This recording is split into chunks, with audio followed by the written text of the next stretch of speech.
Okay, all right. Thank you guys so very much for coming. My name is Isabella Youmans. I'm a senior here. And today I'm going to talk to you guys about storytelling, but for me particularly filmmaking. So I want to start off with the fact that everybody has a story. I have a story, you have a story, and you all have different ways of telling them.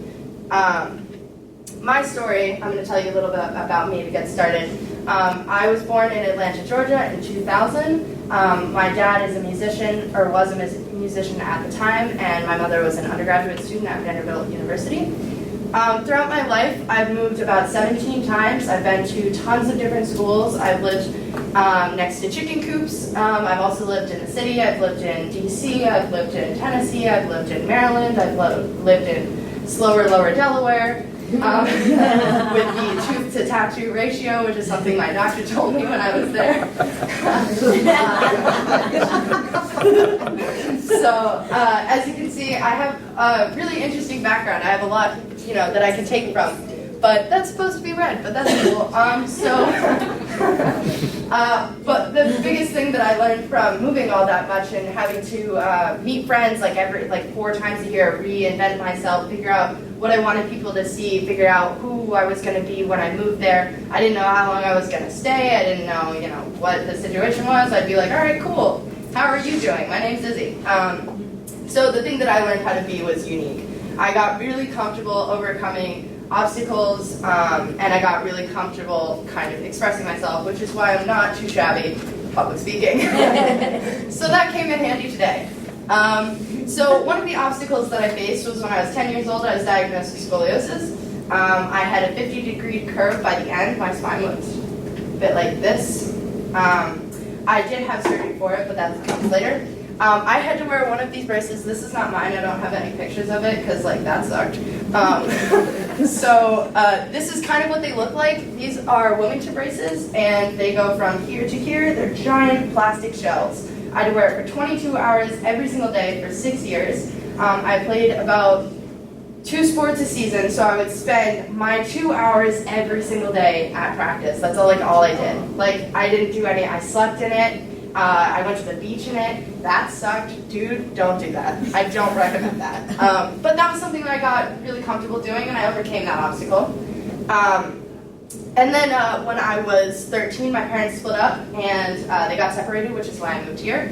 Don't worry, they got back together, and now they're divorcing. But life changes. Again, an obstacle that I have learned to overcome, and it hasn't really shaken me all that much because I'm kind of used to it. I've been really good at getting thrown punches, and then, so it's really helpful. But something that I did find was YouTube. When I was 13, I moved to Massachusetts. I hadn't quite moved here yet. I lived in Falmouth. And I started making videos. I didn't quite know what I was doing, but I knew that I liked doing it. And it was a medium for me to kind of express myself and kind of experiment with the way that I saw the world, which was really important for me because it didn't seem like anybody else had my perspective. I didn't know anybody who lived the way that I had or who had been through that experience. I've never been able to say, hey, remember last year? Remember when that kid did that thing? I was always like, no, that's an interesting story. You want to tell it? So I'm going to start off with this video. I made this when I was 14. Feel free to judge.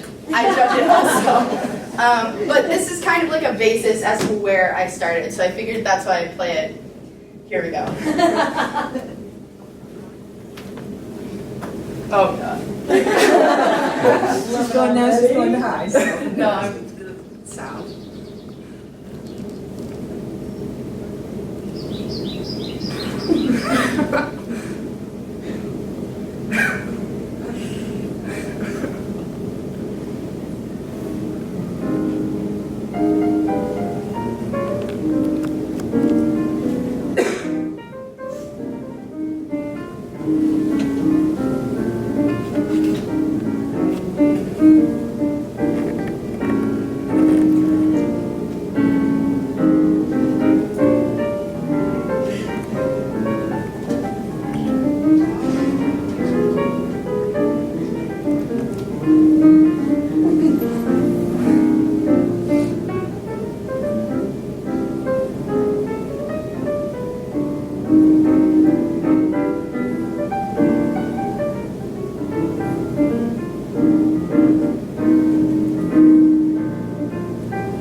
So God knows what that was about.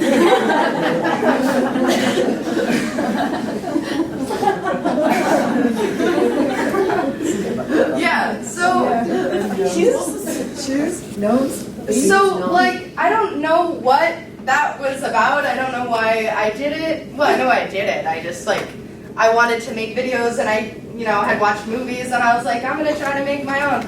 There's no narrative story. There's, no storyline. There's kind of some feet. I don't know. There's something happened, and I wanted to film it. So that was, like, a good start for me. I don't know if I broke it now. Oh, Yeah, cool. hit the screen. Oh.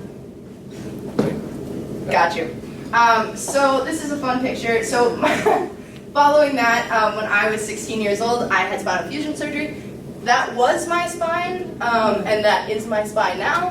This was about 2 days post-op. It was a 6-month recovery period, about a year of full recovery, and it was really one of the worst things that I've ever been through in my entire life. It was awful.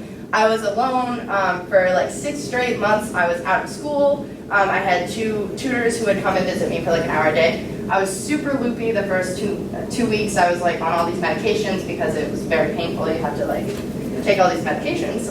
So I was totally out of it. And but instead of letting it kind of shape me, and it did hurt, not gonna lie, but I ended up writing my first short film during that whole 6-month to year recovery period. So that was something that I learned how to do. I figured I'd been making all these movies. I'd been in a couple of like film classes, and all of a sudden I was like, why can't I just write it? Like, I'm just gonna write a movie. Like, I have nothing else to do, so I'll write a movie. So I figured, this is a good picture. These are the obstacles, and I figured out how to climb them. This is pretty cheesy. That's cool too. But yeah, this is a pretty good visual representation. Like, the difference between someone who succeeds and someone who doesn't is somebody who succeeds sees these obstacles, and instead of saying I can't, they say I will. And they also don't use them as excuses. So something that I learned a lot through listening to different talks and filmmakers and stuff was they kept saying, like, when I was younger, I thought that because I didn't have any money, I couldn't make a movie. I didn't have a camera equipment. I didn't go to film school. And they were like, but the one thing that made me stand out was it wasn't an excuse for why I couldn't do it. Did it anyway. And a good example of that is Casey Neistat. He didn't come from a great background. He didn't have a lot of money. And he said, do what you can in this video that I'm going to show you here. It's about 15 seconds, 45 seconds long, but it's a good visual representation to what I've been talking about. This might done. Like when I wanted to move to New York City, my dad was like, you can't, you don't have any money. Or when I first said I wanted to make movies, and it was, you can't, you didn't go to film school. I want to have a TV show, you can't, Casey, you're not pretty enough. And to go even further, like if I were to characterize what this new generation of content creators and filmmakers, what we all do on YouTube and everywhere else is, we do what we can.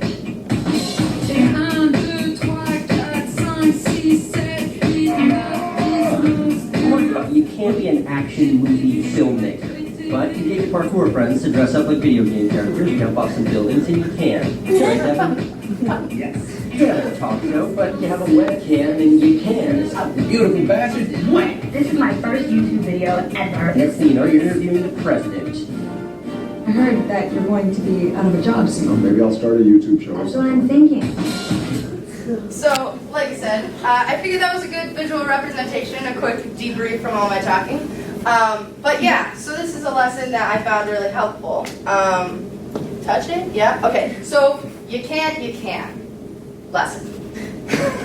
So then in November, I moved here from Falmouth, November 27th to be very specific. And starting in January, I started the senior capstone class. And everyone else had been in there for like, the rest of the semester. But I joined anyway. And they were talking about what makes a good presentation and what makes a good project is something that's meaningful to you. And so I was trying to think through, like, in my life, like, what's been meaningful to me? What do I do every day? What's something that I would like to talk about? And I was like, oh my God, movie making. Like, what? Duh. So I started, actually, And I was looking into women filmmakers in particular. I was looking at women behind the scenes, the statistics, especially with the Me Too movement and all of that stuff. I was like, what is this field that I'm going into gonna look like? Because it's changing all the time. Like tomorrow something might happen and all of a sudden, you know, a new content thing starts. I don't know. YouTube is a great example of that. So while this industry is changing all the time, I wanted to know, like, what should I be preparing myself for? And I found some of these statistics. 18% of all directors, writers, producers, executive producers, editors, and cinematographers working on the top 250 domestic grossing films were women. So 18% of everybody working behind the scenes were women. That is not a good number. And 1% of films employ 10 or more women in the above roles as well. So in all of these productions of all of these the films, most of the people working on set were men. And that was something that I found a lot throughout my research, was it's really, really hard to get a job as a girl, and I've never really experienced that because I've never really had that much of a difficulty getting a job. I mean, I talk a lot and they're like, cool. So usually, you know, it's been super easy for me, and I didn't really realize that this is what I was looking at. So something that I looked at was Time Magazine. They did an interview with Greta Gerwig, and I started taking some online classes on filmmaking. I'd been doing, you know, this kind of stuff before, but without really a specific purpose. And I also watched this interview. I'm not going to play it because it's like 15 minutes long. But basically, all of these women are female directors. A couple of them are from different countries. A couple of them, one of them is like black, gay, and like something else. And I was like, okay, diversity, let's go. Don't worry, I can say that. I'm a lesbian. But I have the shoes on. But yeah, so through this, all these women, all they kept saying was, it's really, really hard, and they've been turned away. This is something that's in my paper, actually.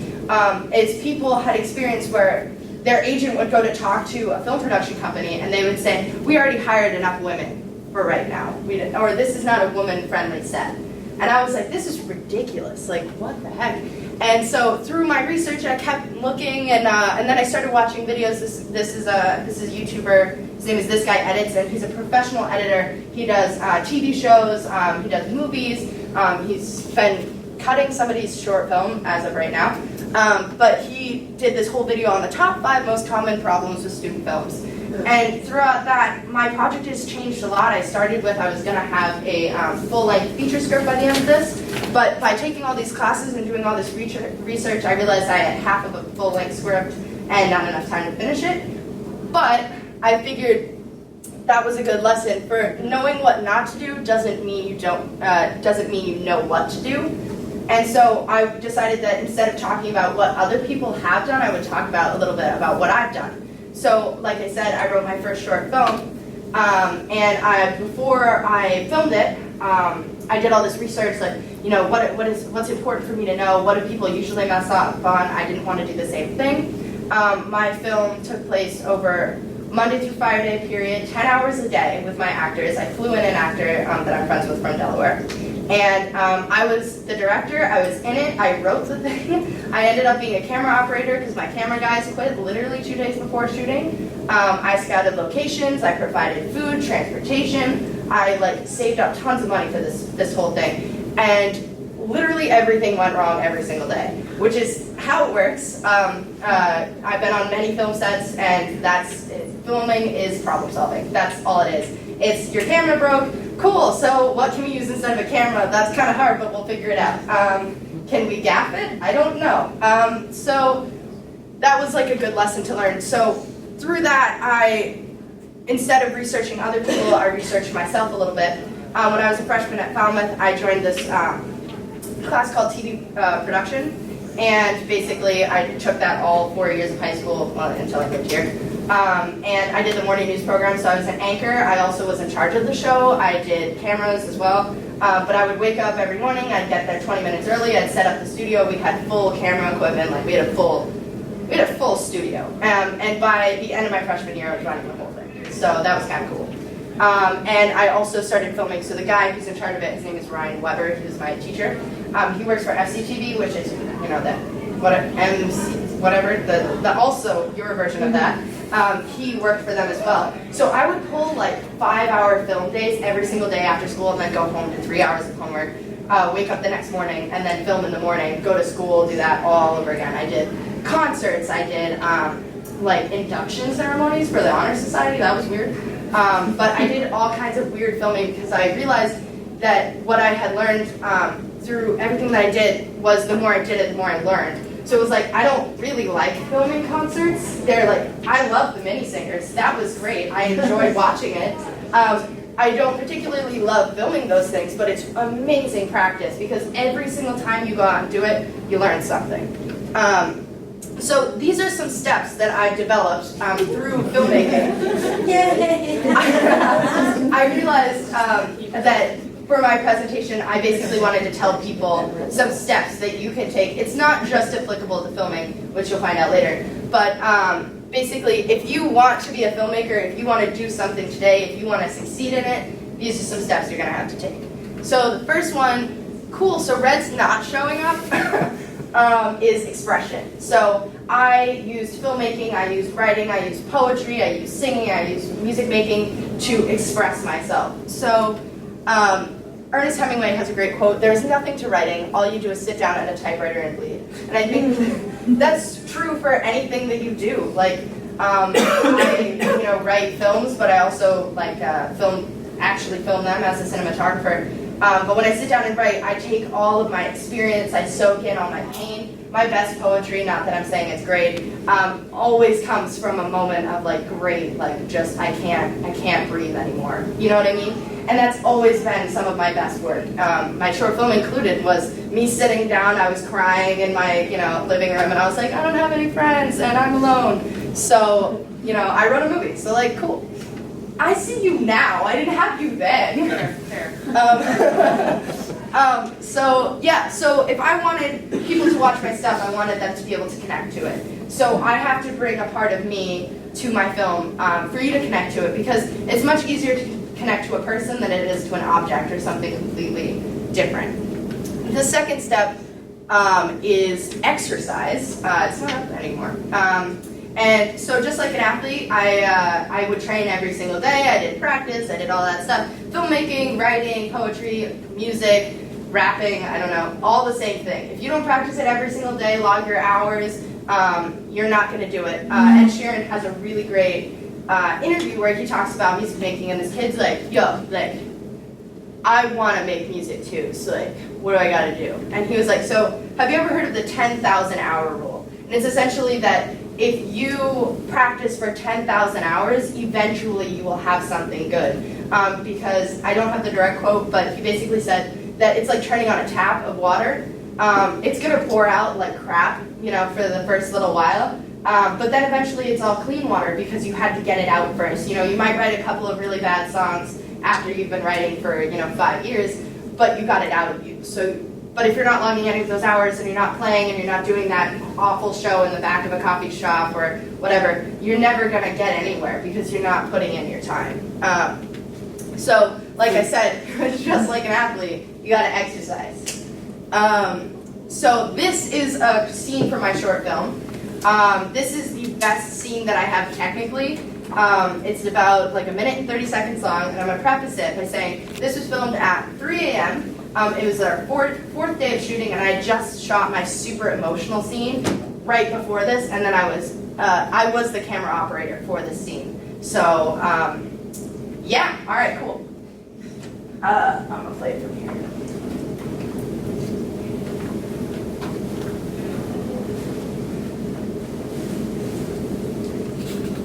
Oh, there's some swearing, by the way. How could you do this to me? I trusted you. Please, Satch, I'm so sorry. I loved you. I loved you. And yet you walk out on me with someone else. Fuck. Satch, I'm so sorry. I didn't know how I felt about her. We started spending all this time together. I felt myself feeling things for her that I didn't feel with you. Get out. Get out now. Please, Satch, what can I do? I never meant to hurt you. Oh yeah, and yet you walk out on me and cheat on me, and worse yet, you made me look like a goddamn idiot! I'm so sorry. Please don't be mad at me. I couldn't help it. It's just like this force that I couldn't control. It wasn't I about tried. control, Raven. It was about you loving me. The minute you had feelings for her was the minute it was over. I'm so sorry. I'm so... No, wait, Raven, I'm sorry, Raven. What have you done? Yeah. So that was it. Yeah, it's not, it's not lighthearted. Yeah. So I'm gonna get that. Cool. All right. So that scene was the most technically involved scene that I did because I actually had the chance to be behind the camera the whole time. Everything else was like a stagnant still shot like that, and we were just playing in front of it like it was a stage because I couldn't do multiple camera angles. I was in it, so then I'd have to run behind the camera, and I'm like, that was okay. So we're gonna do the next scene. So this one, well, it was at 3 a.m. I did have the chance to kind of be like, okay, so I really want you to focus. This was my best directing moment. I was like, okay, so the blonde kid. Who's not actually blonde, I was like, all right, so I really want you to build on this. You're so angry. The backstory with this character is that he feels most betrayed in this scene. This is when he realizes not only his best friend, but his girlfriend has been cheating on with her best friend. And so for him, his backstory is he has a really abusive relationship with his father, and they've been together since 6th grade. I've seen relationships like this for real. And so basically this scene had to be really, really well cared for because he feels betrayed, but also she feels guilty, she wants to tell him. Just before this is my emotional scene with her, where she's like, I feel like I can't tell him, and the other girl is like, you have to because it's not fair to me and it's not fair to you. So, and it's not fair to him either. So this scene, I really wanted to really break it down. It was a really intense scene. So the breakdown with that is he feels betrayed, she feels guilty. I wanted to make sure that all the shots, you got to see each of their expressions. So if you notice, one of them was talking, it's called an L shot. This might be wrong, but it's basically where the audio of the last shot carries through to the next one. Because dialogue, when we're talking, like I don't move my head fast enough to immediately see what you're saying before you say it. So part of that is kind of creating a more natural scene. So you would flip to it a little bit after they've started talking, so you still see the other person's response a little bit. So I worked a lot with that scene on breaking that kind of stuff down. And I learned a lot about shot composition right there. I learned a lot about audio. So this was all filmed on my iPhone, by the way.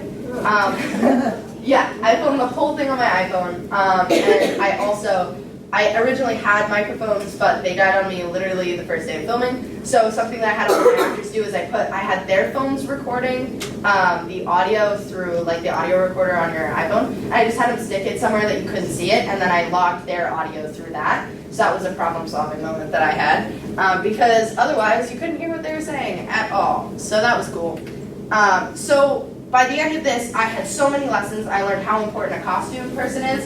I didn't think about costume until the day of, and they were like, "What are we wearing?" And I was like, "Didn't think of that." So that's why you have a costume designer. That's why you have an assistant director. There's a lot of continuity stuff that I totally missed because I was in charge of everything. And to be a good director, you can't be shoved 20 bajillion different ways.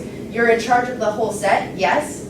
But you still need help. Like, somebody could say, hey, you still have braces, and in one shot you're wearing your bands, and the other one you're not. What are you doing? And I would have been like, oh, cool. So I'm not going to do that, and refilm the scene. But I didn't have somebody to help me out there, so that I learned so much. And this also was part of a college interview. I was talking about it, and I think that I didn't have a lot of money going into it. Didn't have a lot of help, and if I hadn't done it because of all of those things, wouldn't have learned anything that I have now, and I wouldn't have a finished film at this point, which is something I'm kind of proud of. So the next step would be, so I have a finished film at this point, would be exposure. So you want to find a way to expose yourself to the world, to tell your story, to show people who you are, because who you are and your story is just as important as mine is. And I think that you have to figure out what way you're going to do it. So you're going to use YouTube, you can join a production company, you can start filming with local access, do whatever you can do. If you're singing, you go to open mics, etc. But you need to kind of build yourself for people to see you.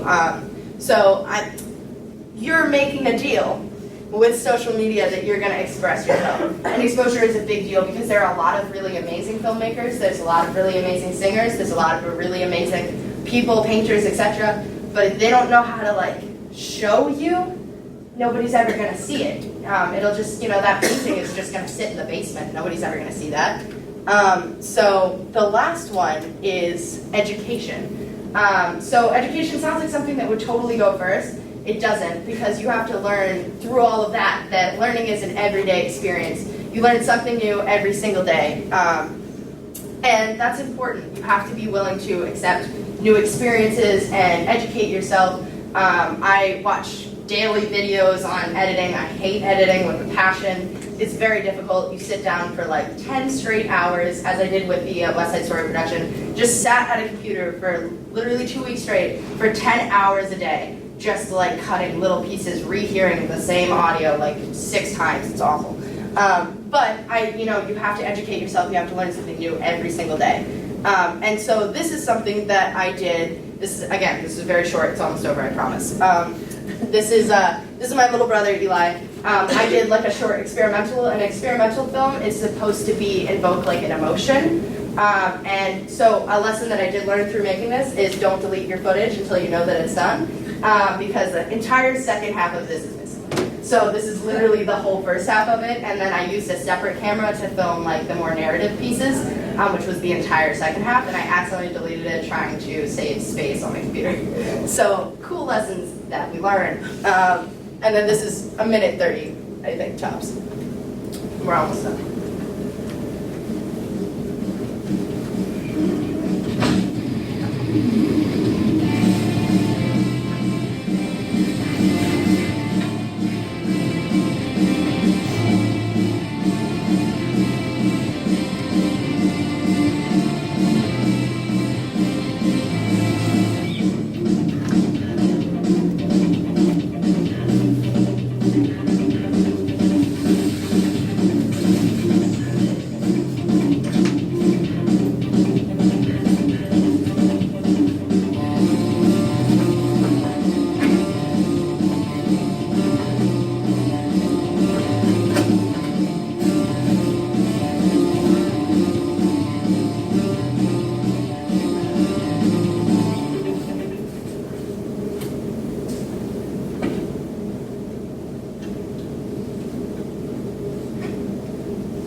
Yeah, so like the second piece is missing, but that was kind of, I did it because I hadn't done anything in a while, and I was like, I need something to do, never done an experimental, gonna do that. So the original point of that is this kid is really upset.